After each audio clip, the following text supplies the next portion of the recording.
My name's Token D Rock here with another stream. It is Wednesday, November 16, 9:30 a.m. Central Standard Time if you're watching us live. Crypto has come down just a bit. Market cap sitting at $828 billion. Bitcoin down 38.3%. ETH down 17.9%. Bitcoin hovering above 16,500. ETH sitting above 1,200.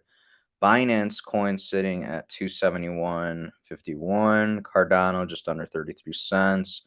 Matic barely holding up above 90 cents. Polka at 569. Chainlink at 619. Cosmos just above $10. Taking a look at the stock market, we are just barely in the green by 1.39 points. I do think we are more or less seeing a lower high on the Dow Jones. That's just my perspective, not financial advice. Taking a look at Bitcoin, we can see from yesterday's stream, which is right around here, Bitcoin did try and go above 17,000 once more. Looks like it just barely was able to do that, but since then, has been on a downtrend, going as low as roughly 16,400. Looking to retest that line of support. If it doesn't hold, we're looking at $16,000 Bitcoin, potentially 15,800 or 15,600, and then from there, we have to draw some more lines of support. Taking a look at the 1 minute chart here in the past 2 hours again. Bitcoin looks to be getting near to being overbought. It was oversold back here, so those were decent times to scoop a little. I did DCA a little bit today because I think $16,000 being down over 75% from its all-time high is not a bad time to potentially DCA. Even Edward Snowden agrees. He's looking to scale back into Bitcoin. Again, looking at the daily chart, it looks like we're holding support. We're trying to hold support right around 16,500.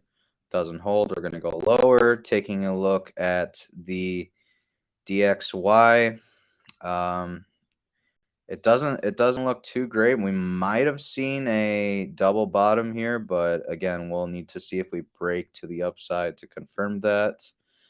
Headed over to Twitter for some news because we got a lot of it to go through today. We can see that Binance users took collectively Binance users took out collectively $1.35 billion in Bitcoin in just 6 days. It's coming from Crypto Quant. Billionaire Charlie Munger says, "I like central bankers and I hate Bitcoin promoters." Him and Warren Buffett are acting very smart because they act like they saw that the collapse with FTX and many other crypto exchanges was inevitable. OKX, to help out the current ordeal that we're experiencing in the crypto market, they set up a $100 million recovery fund to support the industry. I believe Binance did something similar. Capitulation volume spike is here. It's referring to the highest volume ever. This is the highest Bitcoin volume we have ever seen in any given week since 2015. I do think while this is a huge volume peak or volume spike, I think we may see another one here shortly thereafter, considering everything that's going on in the space. Circle USDC adds support for Apple Pay. Binance gets approval offer Bitcoin and crypto servers in Abu Dhabi. It's good. Exchange bailed out by FTX. Liquid Global halts withdrawals. Remember, not your keys, not your Bitcoin or your crypto. Just take that crypto off the exchange. Margin call for MicroStrategy is at $13,500. Alameda Research was using inside information to buy coins ahead of FTX listings, according to Wall Street Journal, and they still lost $10 billion. Absolutely useless and ridiculous. So We're hearing semi-credible rumors that Genesis may be having solvency issues. They're having a call with their creditors tomorrow at 8 a.m. Eastern Standard Time to explain the situation. If true, they may be possibly dissolving ETH and GBTC to pay back their lenders. We will know more tomorrow. I believe I read something this morning a little bit about this, and I do think there are issues. So, and I do believe Kathy Wood from Ark Invest actually just DCA'd into GBTC. So if this falls through, Kathy Wood, man, you're not making the best calls. FTX hackers actually dumping his or her tokens for Ethereum. Hacker currently holds 217,000 ETH, making him one of the largest holders. I believe the 35th or the 36th largest Ethereum holder. Something to pay attention to, something to watch. Could we see a huge dump of ETH? Could this particular user be pumping a project potentially in the future? We'll see as more develops. The moment you withdraw your Bitcoin from an exchange, feels like you're being like taken out of the matrix. I guess that's what they're trying to point out. I've never seen more panic than these last days. I've never seen more OGs capitulate and give up. The fallout likely isn't over, but the panic is starting to subside. Binance balances are back on the rise for now. The liquidity drain or version squeeze will be epic. Here's FTX getting wrecked. Massive outflow from FTX to Binance. Panic, irrational market panic sets in. Mass outflows across all exchanges. Deep breath. First signs of outflows slowing. Liquidity squeeze to follow. Stolen from someone on Discord. This kind of showing you uh, best opportunities to buy Bitcoin. It looks like we are in essentially one of those capitulation moments by the look of things, according to Glassnode. Now, according to them, is again a good time to DCA into. The Fed's Waller says the CPI report on Friday is just one data point. Markets are far ahead. He's basically insinuating that the markets rallied immensely off of the CPI report, and the markets will get wrecked as a result. VIX or VVIX, when it goes through the lower Bollinger Band, has been associated with market tops in March and August. Could we be seeing another one here in November? I think that is very likely. I mean, if we go back to August, this was the top, August 16th to be exact. So did we just experience another top just maybe on Veterans Day or the day before? I think that is very likely. I think we're going to go lower. But time will tell. Hold on. Pardon me.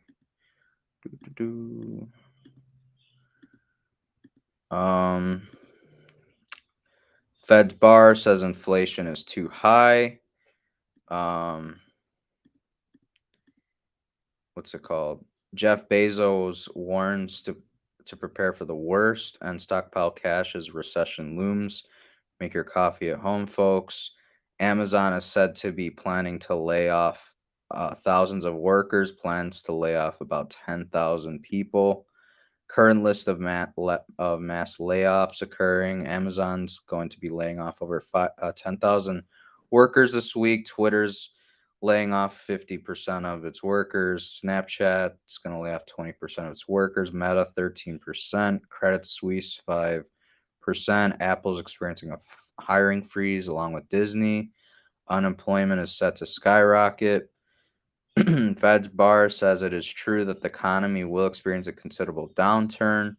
New York Fed says expected unemployment rate for the coming year is highest since April 2020. And look at this, money printer probably jammed. The Fed balance sheet is only 300 billion down from peak of 9 trillion. Look at all the chaos in the economy. Such a tightening of the Fed. From such a tiny tightening from the Fed. This is crazy, you guys. The Fed has only curved its balance sheet about 3.4%, and the insanity that we're seeing in the economy as a result is pretty crazy. Normally, Amazon would be gearing up for Cyber Monday and the Christmas shopping season. The fact that these layoffs are coming before the holidays is just about the biggest recession signal you ever see. Again, we discussed earlier how Amazon's about to fire 10,000 workers. FedEx Freight to begin driver furloughs next month. Pretty crazy stuff. Buying conditions for houses just declined to lowest level in history. Again, not a good sign. I believe this is this is back in the 80s, and then this was the what's it called, the 08-09 recession. Reminder, even with the recent decline in home prices, America is still in the largest housing bubble ever. 40% decline in real prices needed to get back to long-term trend. Prices today are still higher than previous peak in 2006 bubble. More pain is coming. So enough of that. We're gonna kind of recap on what's happened. We discussed this in more detail in yesterday's video. So if you want to go check that out, please do. Basically, FTX this past weekend claimed that Bahamian regulators basically told them to facilitate withdrawals of Bahamian funds from the crypto exchange that they own, FTX. And we found out that that was a load of horseshit by Bahamian regulators. They claim to have never FTX to do such a thing. We have the circle of filth that we discussed, Biden and basically Congress pushing through taxpayer dollars to be sent to Ukraine as aid. Ukraine then partners with FTX and launches a new crypto donation site. And basically, those tax dollars are then put into FTX. Sam Bankman-Fried, CEO of FTX, then takes said money out of FTX and uses it to fund Democrats in the 2022 midterm elections. Wow. Quite the shit show. So again, just to recap, U.S. tax dollars went to Ukraine in the form of military and humanitarian aid. Ukraine partnered with FTX, invested heavily. Founder slash CEO of FTX was second largest donor of Democratic Party. PACs and candidates, second only to George Soros. FTX was intermediary for money laundering. New York Times just published an interview with FTX CEO Sam Bankman-Fried, and no shame, they made no mention of stealing customer funds, how Sam Bankman-Fried and his friends did so, how Alameda was doing some insider trading. It's a lot of fraud and deception. Zero about the suffering of millions of customers, along with the fact that a lot of the funds that this man used, even though his exchange claimed that their exchange was different, they didn't use user funds. They did, and he ran away with the money and used it for his political buddies. Ran from Crypto Ran, saying mainstream media is protecting SBF slash FTX. Pay attention. And again, just showing you another scenario where the media is not giving you the whole picture. CNN actually shows a protester, or I guess a Ukrainian, giving a salute that reminds you of the Nazis. It looks like a Nazi salute of sorts.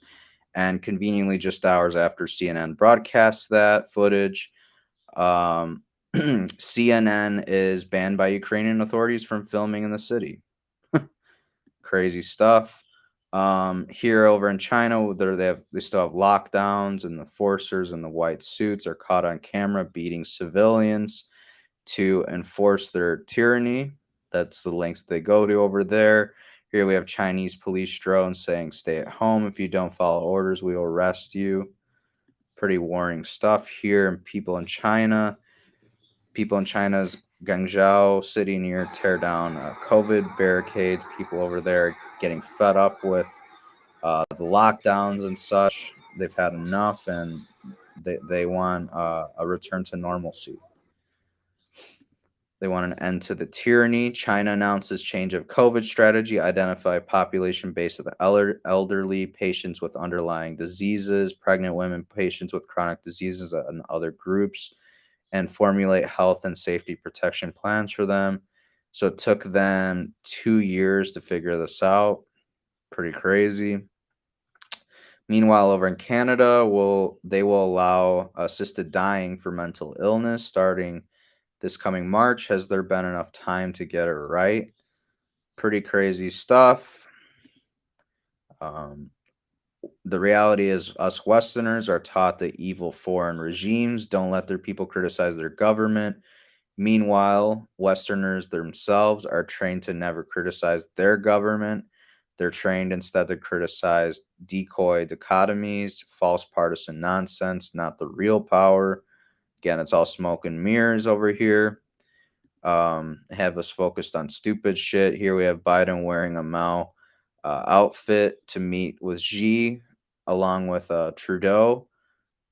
This guy Jesse Kelly from DC says this will be played in every World War III documentary one day. One day it will be just like Neville Chamberlain waving paper video. Here we have New Zealand Prime Minister Jacinda Ardern entering the East Asia Summit gala dinner with World Economic Forum President Klaus Schwab. Absolutely nothing to see here whatsoever. Klaus Schwab is now part of the G20, and here he is giving his instructions directly to our elected leaders. Why is he at this event exactly? Well, let me play the clip. Of course, if you look at all the challenges, we can speak about a multi-crisis, an economic, a political, a social, an ecological, an institutional crisis. But actually, what we have to confront is a deep, systemic, and structural restructuring of our world. And this will take some time. And the world will look differently after we have gone through this transition process. Politically, the driving forces for this political transformation, of course, is the transition into a multipolar world, which has a tendency to make our world much more fragmented. And for these reasons, events like this one, the G20, and so on, are the very important connectors to avoid a too great segmentation. Yeah, that's not good that he's addressing everyone. We found out yesterday, we kind of covered this. Was FTX being used to launder money for the Democratic Party? World Economic Forum sponsored FTX on their website, and now World Economic Forum has deleted the page. Why is that? Are they trying to cover something up, hide some information? Why is Klaus Schwab's World Economic Forum scrubbing the page about FTX crypto exchange from its website? And they're not the only one to be doing it. The whole internet's actually scrubbing information about FTX and their association with Sam Bankman-Fried because of how everything's gone down. And holy crap, look who funded the trial that said ivermectin didn't work. Wow. Funded by FTX. They didn't want a different medical treatment being put out there. They wanted the jabs to be the sole medication of choice or sole treatment of choice by the big pharma for you and me. Here, COVID microchip passport implemented into your skin. And this is all conspiracy just a year or two ago, if you said that COVID passport are coming. That they're coming. They're going to be used in everyday life, depending on the country that you live in. Again, it's considered conspiracy talk. It's considered you're considered a crazy person for bringing up this idea, but they're showing you at this one implants are a very company, versatile technology that can be used for they many already different things. have more or less Right now, microchips it's very in their convenient employees. to have a COVID passport always accessible on your implant. Would you guys get a microchip implanted in you just so they can keep track on whether you have COVID or not? I personally would not do this. I think it's a huge invasion of privacy, and I think our medical what's it called? Our medical records and such should be should be private, shouldn't be so open. But that's just my opinion. Again, chips are not yet for sale, but they're already testing out the technology with certain companies. So it's only a matter of time before this becomes mainstream for more and more companies, big companies like Amazon, Apple, or other companies implement that type of technology. COVID vaccine ad by the UN. This is pretty crazy that they're advertising it the way they're doing it. It's very weird. I'm not exactly sure how I interpret this this ad. Don't let the vaccine become a luxury. Like, I'm not really understanding the whole let's make the vaccine accessible for everyone, not just the rich. Again, they're pushing through vaccines with their vaccine ad campaign. And interestingly enough, Pfizer and Moderna launched trials to track whether health issues arise years after getting their COVID vaccines. Why was this not? Why was this study? Why weren't these trials conducted before the vaccines were released into the mainstream for for people to take them? Why is it? It probably comes down to money and greed. If I'm going to be honest with you guys, Peter Sweden says over on Twitter. So you probably didn't hear about this on the news. Bill Gates donated a whopping $1.27 billion to fund the UN Agenda 2030 global goals. Part of the money is going towards global digital ID. Well, won't you look at that? COVID passports, digital ID, it's all interconnected. He also donated $390 million to media outlets. Maybe that's why it isn't bigger news. Wait, not only is Klaus Schwab at G20 summit, but Bill Gates is there too? When did these people get elected to decide what we do with our lives? I'm not exactly sure, Peter Sweden. I don't ever remember voting for Bill Gates or Klaus Schwab in any type of election, so I'm not exactly sure why they're telling us how to live like they're some sort of dictator over you and me. Well, it looks like the Netherlands are looking to prepare to cancel their World Economic Forum membership, claiming they are a sovereign nation. And they consider the proposals by the World Economic Forum to be they basically consider the World Economic Forum to hold globalist, anti-democratic views, and that's why they're looking to part ways with the World Economic Forum. And then we have this clip. This is talking about the next step or the next thing they're going to try and sell you on. Pay attention. We're developing through technology an ability for consumers to measure their own carbon footprint. What does that mean? That's where are they traveling? How are they traveling? What are they eating? What are they consuming on the platform? So individual carbon footprint tracker. Stay tuned. We don't have it operational yet, but this is something that we're working on. They're working on it. So it's only a matter of time before they bring the whole narrative that the world's going to go up in flames unless, we track all the carbon that you emit into the atmosphere. We're just going to need to monitor everything. It's okay. It's for a good cause. It's for saving the virus, saving the planet, blah blah blah. Edward Snowden tweets, "It begins." Watcher.gurus points out how MasterCard, Wells Fargo, Citigroup, and others launch a 12-week experimental digital dollar pilot with the New York Fed. Isn't it interesting, you guys?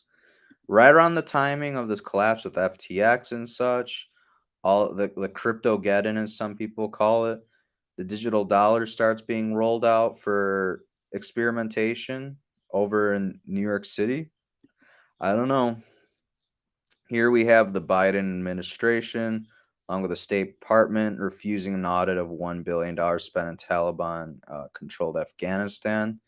Pretty unacceptable. What are they hiding? Are they giving potentially these extremists more weapons, more money to potentially wage a war against another group that the U.S. is against? Who knows? Remember the beginning of the Ukrainian war? Nearly the entire left wing and right wing of media jumped on the Snake Island story about how they were brave Ukrainian soldiers defending their home country. Nearly entire media jumped on the Ghost of Kiev story. That was really comical. A lot of my friends thought the Ghost of Kiev story was just hilarious. The reality is neither of those two stories were accurate or true. If you fell for either, did you learn something? Did you learn anything? The reality is, FBI source says that they wanted to probe FTX for some time based on numerous tips, but DOJ blocked them. But they'll lock up Grandma for touring the Capitol. Remember that. It's all show, folks. And just a reminder that Representative Higgins said, Does did the you have FBI confidential have human confidential sources dressed as sources? Trump supporters inside the Capitol on January 6th prior to the Did doors the being FBI have opened? confidential human sources embedded within And the director January director 6th Ray says, I have to protesters be very careful about what on I can January say. 6th of 2021?